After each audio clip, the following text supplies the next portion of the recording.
Hello everyone, welcome to our YouTube channel Nilachal Eduhab. আশা কৰো সকলো ভালে আছে। So আজি আমি ভিডিওটোত APSC প্ৰিলিমছৰ GS পেপাৰ 2 CSET পেপাৰখনৰ কেইটামান ইম্পৰ্টেন্ট কুৱেশ্যন ডিসকাস কৰিম। So দেৰি নকৰি ভিডিওটো আৰম্ভ কৰো আহক।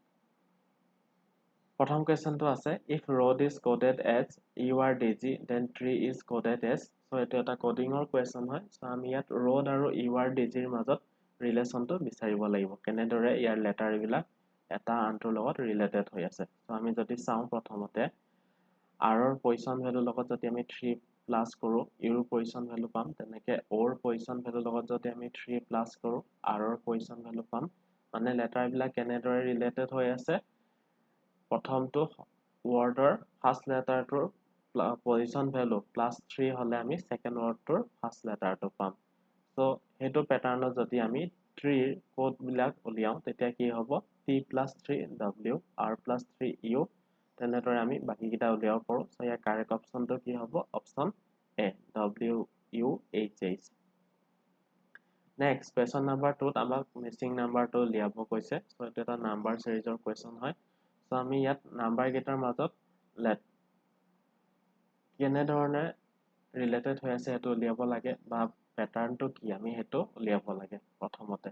সো চাও যদি আমি নাম্বাৰ গিটা প্ৰথম 3 টোক আমি কেনেদৰে লিখিব পাৰো 2 to the power 1 plus 1 second 3 টোক 2 square minus 1 তাৰ পাছত 9 টোক 2 cube plus 1 15 টোক 2 to the power 4 minus 1 আৰু 33 টোক 2 to the power 5 plus 1 মানে প্যাটাৰ্নটো ইয়াত কেনেকুৱা হৈছে 2 ৰ লগত পাৱাৰটো বাঢ়ি গৈ আছে আৰু এবাৰ +1 এবাৰ -1 হৈছে। সো যদি আমি মিসিং নাম্বাৰটো দিও নেক্সট টো কি হ'ব 2 to the power 6 minus 1 অৰ্থাৎ 63 হ'ব। সো ইয়াত কাৰেক্ট অপশনটো কি হ'ব option B 63। Next question number 3 এটা এটা এজ ৰিলেটেড প্ৰবলেম হয়। The present age of Bhaskar and Levin is in the ratio of 3:4. 5 years back, the ratio of their ages was 2:3. What is the present age of Bhaskar? So যেহেতু আমাক present age to 3:4 দিছে আমি হেইভাবে present age to ধৰি লম 3x আৰু 4x বুলি। So ইয়াত আমি present age to কি ললো 3x ভাস্কৰৰ আৰু লেভিনৰ present age to কি লৈছো 4x। 5 বছৰ আগতে ভাস্কৰৰ present age to কি হ'ব 3x - 5 আৰু লেভিনৰ 5 বছৰ আগতে বয়সটো কিমান হ'ব 4x - 5। এতিয়া আমাক কোৱেশ্চনটোত কৈছে যে 5 বছৰ আগত তেওঁলোকৰ বয়সৰ ৰেচিঅটো কিমান আছিল 2:3 অৰ্থাৎ 3x - 5 4x - 5 = 2:3। তাৰপিছত আমি ক্ৰস মাল্টিপ্লিকেশন কৰি কোৱেশ্চনটো সলভ কৰিব পাৰো আৰু তাৰ পৰা আমি x ৰ ভ্যালু কিমান পাম 5 আৰু যেহেতু আমি ভাস্কৰৰ প্ৰেজেন্ট এজটো 3x বুলি লৈছিলো সেইকাৰণে 3 * 5 কিমান হ'ব 15। Next, question number 4. If D is the brother of B, how B is related to C? To solve this question, which of the statement is are necessary?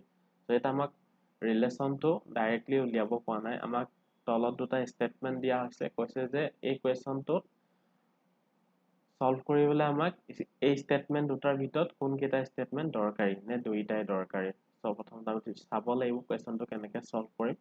So আমাক প্ৰথমতে কৈছে যে D is the brother of B বুলি কোৱা হৈছে। So আমি statement 1 ত কি কৈছে we can detect that D is son of C কাৰণ আমাক স্টেটমেন্ট 1 ত কৈছে son of D is grandson of C। So তাৰ মিনিংটো কি হৈছে D is son of C। এতিয়া স্টেটমেন্ট 2 ৰ পৰা আকৌ আমাক কোৱা হৈছে যে B is sister of D তাৰ পৰা আমি কি কনফাৰ্ম কৰিব পাৰো B is female।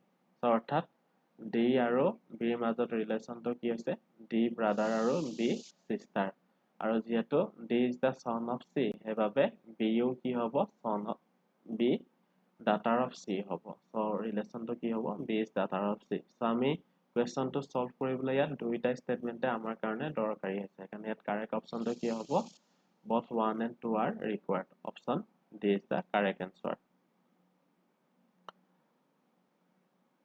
Next, question number 5. এটা এটা simple interest ৰ ওপৰত question হয়। So, আমাক কৈছে যে a sum of money at simple interest amounts to raise 815 in 3 years and to raise 854 in 4 years। আমাক principal amount টো উলিয়াব দিছে actual principal amount টো। So আমি 3 year আৰু 4 year amount to দিয়া হৈছে আমি দুইটাই যদি মাইনাস কৰি দিওঁ তেতিয়া এবছৰৰ আমি সিম্পল ইন্টাৰেষ্টটো পাই যাম সো এবছৰৰ সিম্পল ইন্টাৰেষ্ট আমি কিমান পালো 39 নেক্সট তেতিয়া হলে এবছৰ যদি 39 হয় 3 বছৰৰ সিম্পল ইন্টাৰেষ্ট কিমান হ'ব 3 * 39 অৰ্থাৎ 117 টকা সো আমি 3 বছৰৰ এমাউন্টৰ পৰা 3 বছৰৰ সিম্পল ইন্টাৰেষ্টটো বিয়োগ কৰি দিলে আমি কি পাই যাম এক্সেল প্ৰিন্সিপাল এমাউন্টটো পাই যাম সো এখানে কাৰেক্ট আনসাৰটো কি হ'ব 698 অপশন সি নেক্সট কোৱেশ্চন নম্বৰ 6 ইয়াত স্টেটমেন্ট দিয়া হৈছে আৰু ইয়াত কজ আৰু ইফেক্টৰ কথা কোৱা হৈছে সো কোনটো কজ কোনটো ইফেক্ট নে দুইটাই কজ হয় নে দুইটাই ইফেক্ট হয় সো স্টেটমেন্ট কিটা কি দিছে government has decided to hold a single entrance test for admission to all the medical colleges in India Statement to this that the state government has diverted students from other states to apply for the seats in the medical colleges in the state.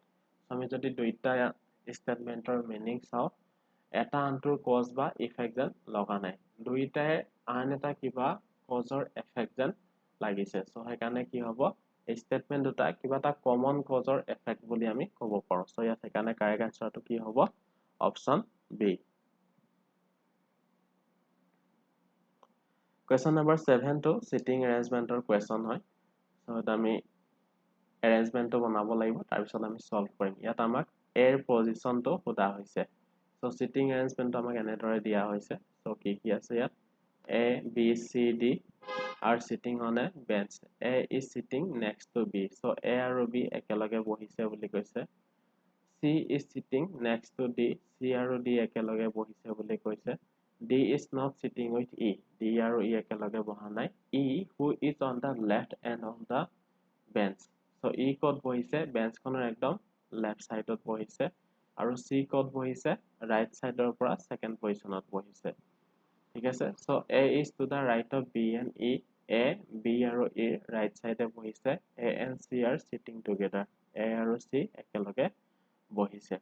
So যদি A আৰু C একেলগে বহে আকৌ কৈছে C আৰু D একেলগে বহে so AC ইয়াত হ'ব আৰু CD ক'ত হৈ যাব ইয়াত হৈ যাব D টো A আৰু C ৰ মাজত আহিব নোৱাৰে হেবাবে এৰেঞ্জমেন্টটো কেনেকুৱা হ'ব EB ACD so ইয়াত যদি আমি A ৰ পজিশন চাও ই কাৰ মাজত আছে B আৰু C ৰ মাজত আছে কাৰণে কাৰেক্ট অপচনটো হ'ব option B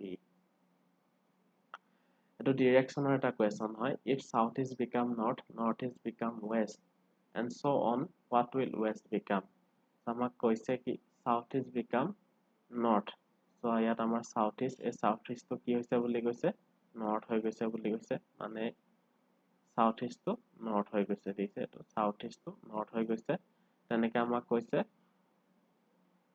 north east to west হৈ গৈছে এই north east তো কি হৈ গৈছে west হৈ গৈছে মানে এই west তো কলে গুচি গৈছে ইয়ালে গুচি গৈছে তেতিয়া আমাক সুধিছে যে west তো কি হ'ব মানে এই west তোৰ জাগাত কি হ'ব যেহেতু এই west তো ইয়ালে গুচি গৈছে so এখানে কি হ'ব এই সাউথ ইষ্ট তো ইয়ালে গুচি যাব আৰু তেনেদৰে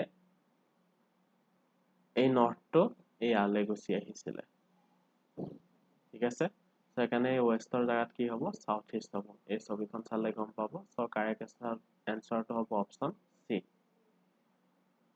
Question number 9 এটা simple question হয় পাও cat hoof so hoof কাৰ ঘোড়া hoof to হল ঘোড়াৰ খুৰা so এটো কি হ'ব horse option D is the correct answer next question number 10 statement আৰু assumption দিয়া হৈছে কোনটো implicit আৰু কোন আমাক determine কৰিব পৰা হৈছে statementত দিছে I have not received telephone bills for 9 months in spite of several complaints a telephone customer letter to the editor of a daily assumption every customer has a right to get bills regularly from the telephone company statement to assumption to the customer's complaint point to defect in the services which are expected to be corrected so এতিয়া আমি implicit মানে কি জানিব লাগিব so implicit মানে কি implicit means something that is suggested or supposed to be understand so though it is not directly expressed we can say it nothing but the hidden opinion of the speaker so ইমপ্লিসিটে কি বোঝায় আমি স্টেটমেন্টত লুকাই থকা hidden মিনিংটো কি বা কি suggest কৰা হৈছে স্টেটমেন্টৰ পৰা সো আমি যদি এই স্টেটমেন্টটো পঢ়ি চাওঁ তেতিয়া ইয়াৰ পৰা আমি এজাম্পশন কিটা চালে কি হ'ব দুইটাই এই স্টেটমেন্টৰ এটা হিডেন মিনিং যেন লাগে কাৰণ every customer has a right to get bills regularly এটো স্টেটমেন্টৰ এটা হিডেন মিনিংয়ে হয় আৰু কাস্টমাৰ কমপ্লেইন্টৰ পাছত সাৰ্ভিস খিনি কাৰেক্টেড কৰাৰ এটা আশা আছে সো এটো স্টেটমেন্টৰ এটা হিডেন মিনিংয়ে হয় একানে কি হ'ব both 1 and 2 are implicit so option B is the correct answer হ'ব option B is the correct answer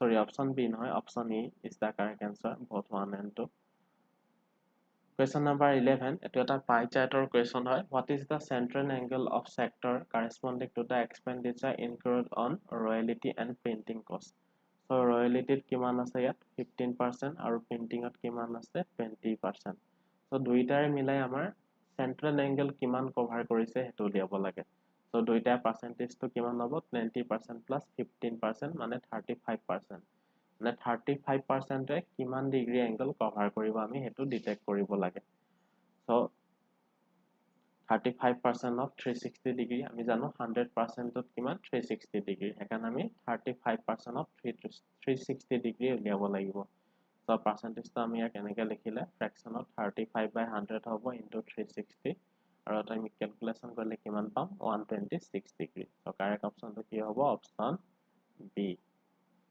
next question number 12 an error 2% in excess is made while measuring the side of a square the percentage of error in the calculated area of the square is so আমাক side খিনি measure কৰোতে 2% error হৈছে বুলি কৈছে এতিয়া আমি area টোত কিমান error হৈছে হেতু উলিয়াব লাগে so আমি ইয়াতটো ধৰি লৈ কৰিব লাগিব suppose আমি ধৰি ললো মানে আমি যদি 100 cm এটা স্কয়াৰ লৈছিলো error যেহেতু 2% হৈছে হেকাৰণে আমি কি বুলি লৈছো 102 cm হৈ যাব actual length to 100 cm কিন্তু error কাৰণে 102 cm হৈ যাব so 100 cm হলে স্কয়াৰ টোৰ এৰিয়া কিমান হ'ব 100 into 100 cm স্কয়াৰ আৰু 102 cm হলে স্কয়াৰ টোৰ এৰিয়া কিমান হ'ব 102 into 102 cm স্কয়াৰ এতিয়া আমি দুইটাৰে এৰিয়া উলিয়াই পিনি মাইনাস কৰিম তেতিয়া হেতৰ এৰিয়া ডিফাৰেন্স তো কিমান পাম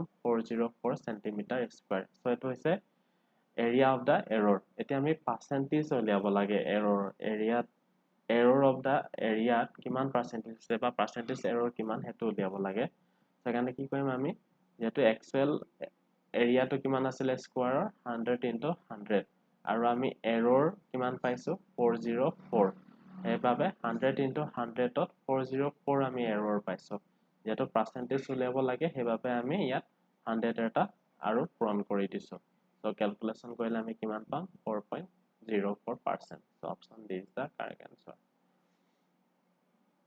next which one will replace the question mark এটা এটা reasoning or question হয় আমি pattern তো বিচাৰিব লাগে আৰু question mark ৰ জায়গা কি আহিব উলিয়াব লাগে so আমি ইয়াত question খিনি যদি চাও pattern তো কি follow হৈছে so ওপৰৰ খিনি পূৰণফল যোগ তলৰ খিনি পূৰণফল এই ওপৰৰ খিনি পূৰণফল যোগ তলৰ খিনি পূৰণফল 492 ছবিটো চালে গম পাম আমি এই ওপৰৰ খিনি যেহেতু পূৰণফল এইখিনি পূৰণফল যোগ এইখিনি পূৰণফল আমি কিমান পাইছো 492 তেনেকে এইখিনিৰ পূৰণফল যোগ এইখিনিৰ পূৰণফল 572 তো ইয়াত কিমান আহিব এইখিনিৰ পূৰণফল যোগ এইখিনিৰ পূৰণফল so that correct answer to হ'ব 130 option B is the correct answer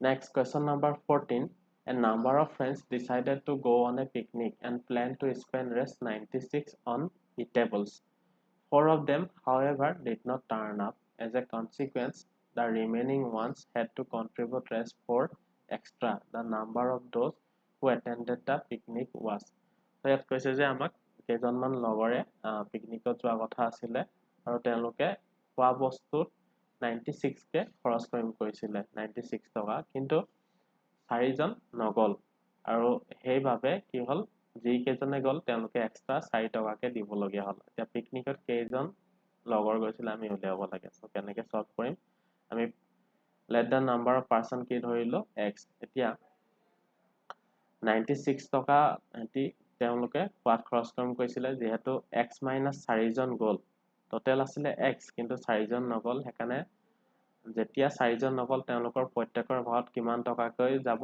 96/x - 4 আৰু যদি গোটেই কিজন গ'ল হেতেন প্ৰত্যেকৰ ভাগত কিমান টকাকৈ খৰচ হ'ল হেতেন 96/x যেহেতু কৈছে যেতিয়া 4 জন নগল তেওঁলোকৰ এক্সট্ৰাকে 4 টকা দিব লগা হৈছে সেইবাবে এটৰ ডিফাৰেন্সটো কিমান হ'ব 4 So আমি সিম্পল এটো ফ্ৰেকশনটো ক্যালকুলেশন কৰিলে হ'ল ক্ৰস মাল্টিপ্লিকেশন হ'ব আমি ইকুৱেশন এটা পাম কোয়াড্ৰেটিক ইকুৱেশন সলভ কৰিলো x ৰ ভ্যালু ইয়াত দুটা পাম একচুয়ালি 12 আৰু -8 যেহেতু x টো আমি নাম্বাৰ অফ পাৰসন লৈছো একাৰণে -8 হ'ব নোৱাৰে হেবাবে x ৰ ভ্যালুটো কিমান হ'ব ইয়াত 12 হ'ব আৰু আমাৰ পিকনিকত যোৱা লগৰ সংখ্যা কিমান হৈছিল x - 4 অৰ্থাৎ 12 - 4 = 8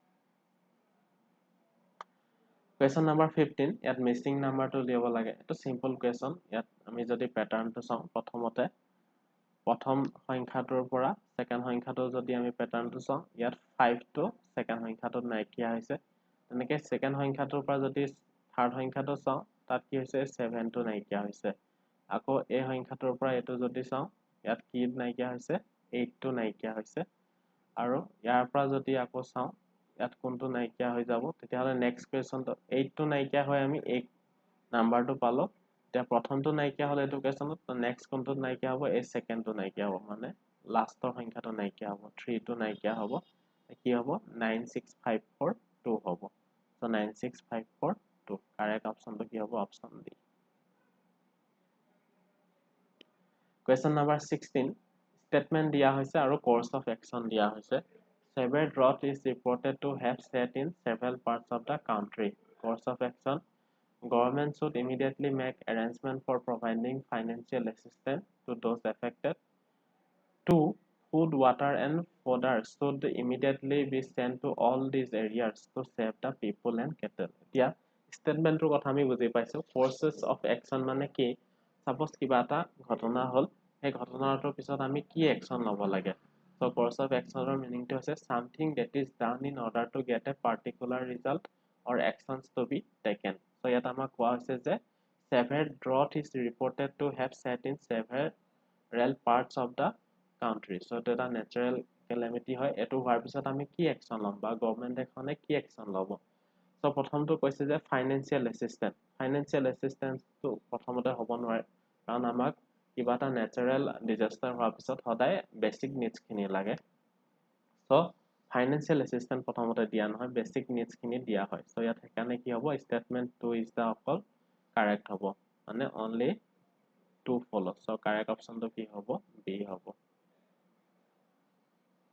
Next question number 17 though the waste of time or the expenditure on fashion is very large yet fashion have come to stay they will not go come what may.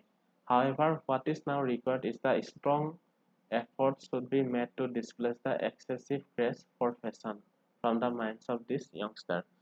Rama কৈছে যে the passage best supports the statement that so ইয়াত passage to পঢ়ি আমি গম পালো যে কোৱা হৈছে যে fashion যদিও বহুত টাইম waste আৰু expenditure waste কৰে ই থাকিবই কিন্তু however what is now required is that strong efforts should be made to displace the excessive craze for fashion. So আমি কি কৰিব লাগিব যাতে excessive craze for fashion to অলপ displace হয় আমাৰ youngster mindত so কৈছে যে এই passage টোৰ পৰা আমি কোনটো statement best support কৰিব পাৰো তলত দিয়া statement কিটাৰ পৰা প্ৰথমটো দিছে fashion is the need of the day এটোটো নহয় B the excessive craze for fashion is detrimental to one's personality detrimental মানে harmful ক্ষতিকাৰক এটো কথা ইয়াত কোৱা হোৱা নাই directly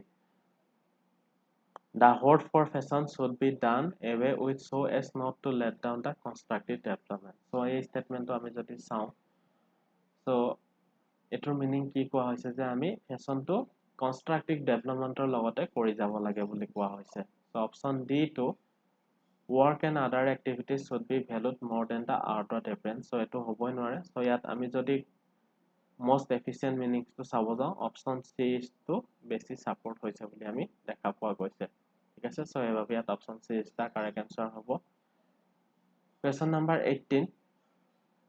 The sum of ages of 5 children born at intervals of 3 years each is 50 years. What is the age of the youngest child? Ama koise je sum of 5 children, 5টা childrenৰ ageৰ sum to in the interval of 3 years is 50 বুলি কৈছে. Youngest childৰ আমি age উলিয়াব লাগে. So এটো এটা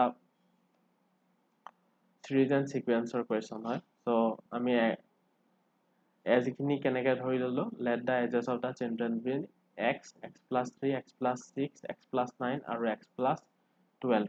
Interval of 3 বুলি কৈছে, সেইকাৰণে আমি age খিনি কেনেকৈ লৈছো, সব 3 difference-ত লৈছো.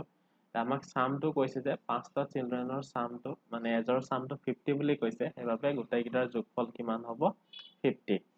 So আৰু আমি এইকেইটা যোগ কৰি দিলে কি হ'ব 5x equal to 20. So x equal to কিমান হ'ব 4. যেহেতু youngest childৰ আমি age টো কিমান লৈছিলো x বুলি, সেইকাৰণে ইয়াৰ age টো কিমান হ'ব 4 years হ'ব. So correct option টো হ'ব option A. Question number 19. If A plus B means A is the mother of B, A difference B means A is the brother of B, A percentage B means A is the father of B, and A, so ইয়াত এটা into থাকি গৈছে. So A cross B means A is the sister of B.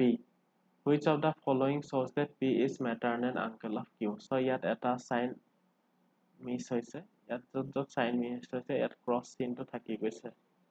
ইয়াতো cross চিহ্নটো এনেকৈ থাকি গৈছে. থাৰ্ডত নাই. So আমাক সুধিছে যে P is the maternal uncle of Q. Which of the following shows that P is the maternal uncle of Q? So আমাক দিয়া অপচন কেইটাত কোনটোৱে P is the maternal uncle of Q বুলি mean কৰিছে. So আমাক ইয়াত কি দিছে? So চিহ্নকেইটা যদি চাওঁ আমি P minus M মানে P is the brother of M বুজাইছে. M plus N, M is the mother of N বুজাইছে, আৰু N cross Q, N is the sister of Q. So এটো আমি অপচন C চাই আছো. এনেদৰে গোটেইকেইটা অপচন চাব লাগিব, কিন্তু আমি গোটেইকেইটা অপচন চালে ইয়াত ভিডিঅ'টো দীঘল হৈ যাব, সেইবাবে আমি ডাইৰেক্ট যোনটো এনসাৰ হয় সেই অপচনটোৱে চাইছো. So এই সাইন কেইটা ইউজ কৰি আমি তেওঁলোকৰ মাজত ৰিলেচন কি হৈছে সেইটো চাই পিনে আমি ক'ব পাৰো যে কোনটো অপচনে P is the maternal uncle of Q বুলি মিনিং কৰিছে. So ইয়াত কাৰেক্ট অপচনটো কি হ'ব option C. Last question number 20. Question number 20 হ'ব লাগে এটো. Question number 20, find the missing number. So 5, 13, 29, question mark 125, 253. So আমি question number series of pattern টো বিচাৰিব লাগিব. যদি pattern টো চাওঁ কেনেকুৱা ধৰণৰ হ'ব, 1 plus 2 square equal to 1 plus 4, 5. তেনেদৰে 5 plus 2 cube equal to 5 plus 8 equal to 13. 13 plus 2 to the power 4 equal to 13 plus 16 equal to 29. তেনেকে 29 plus 2 to the power 5 equal to 29 plus 32 equal to 61. So আমি যদি চাওঁ সংখ্যা guitar লগত 2 power গিটা এক এককে বাঢ়ি প্লাস হৈ গৈ আছে. So যদি আমি চাওঁ সংখ্যাটো কিমান পাম ইয়াত 61 পাইছো. So এইভাবে কাৰেক্ট আনসাৰটো কি হ'ব অপচন C. So আজিলে এইকেইটা টোটেল 20টা কোৱেশ্যন আমি ডিসকাস কৰিলো. আপোনালোকে যদি ভিডিঅটো চাই ভাল পালে লাইক কৰিব, শেয়াৰ কৰিব, সাবস্ক্ৰাইব কৰিবলৈ নাপাহৰিব, আৰু এনেদৰে ভিডিঅ চাই থাকিবলৈ আমাৰ চেনেলটো ফলো কৰিব, আৰু আমাৰ টেলিগ্ৰাম গ্ৰুপৰ লিংকটো ভিডিঅটোৰ ডেসক্ৰিপচনত দিয়া হৈছে, আপোনালোকে জয়েন কৰি ল'ব আপডেট পাবলৈ. Thank U.